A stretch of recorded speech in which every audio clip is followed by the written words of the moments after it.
Here's a perfect example of the value of going direct to the payer, getting all of the codes, and then having all of this data, actionable data.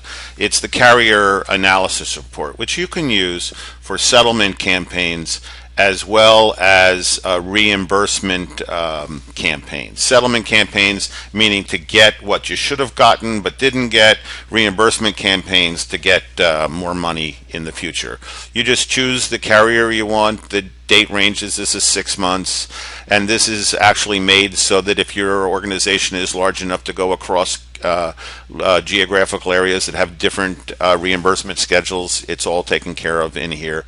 The data loads down, and we have far more information than anybody else has. Obviously, everybody has procedure codes and modifiers and units and the charges, the receipts, balance, the gross charge, but nobody has the expected contractual adjustment. Nobody. Now, they may think they do because some poster is supposed to put this in your system, but the fact is that the poster that puts it in your system can change it anytime they want, and anytime they get like a paper EOB or something that says what it should be, they go ahead and put it in there. But that's not what the law, the way the real world works. The way the real world works is that with every single claim that they send back on an EOB, within the electronic EOB, is the expected contractual adjustment. For every penny they don't send you, they have to give you one of these HIPAA codes.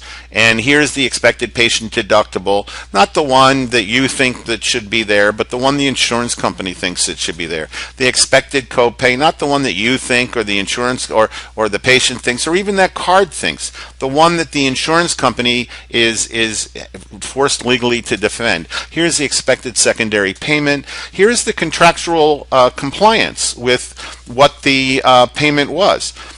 So we not only give you these figures, but then we say, did they pay you 100% of what the code said they should pay you on the primary side?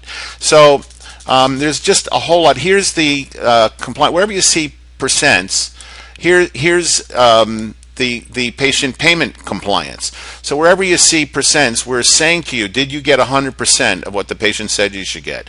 Now, obviously, here we don't bother putting in $0 here when there is no patient payment expected.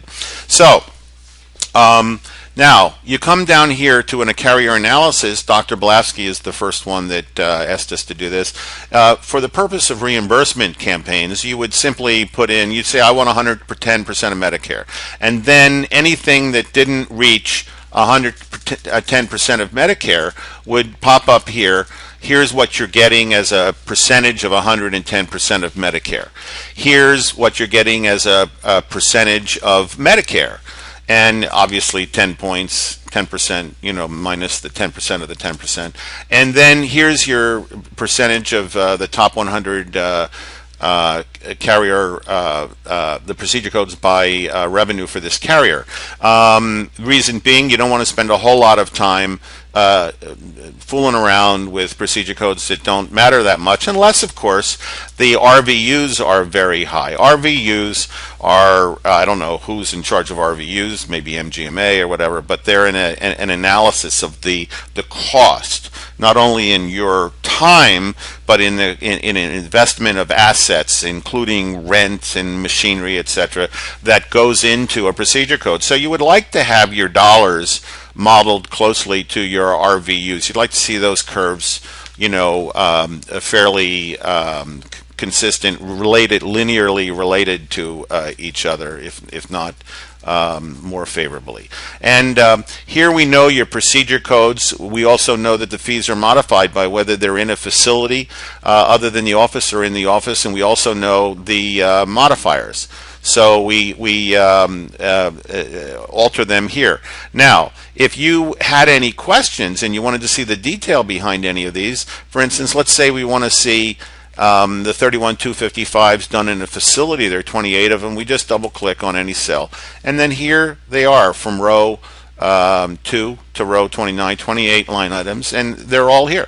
So there isn't anything that that you can't do in terms of major strategic negotiating with insurance companies here.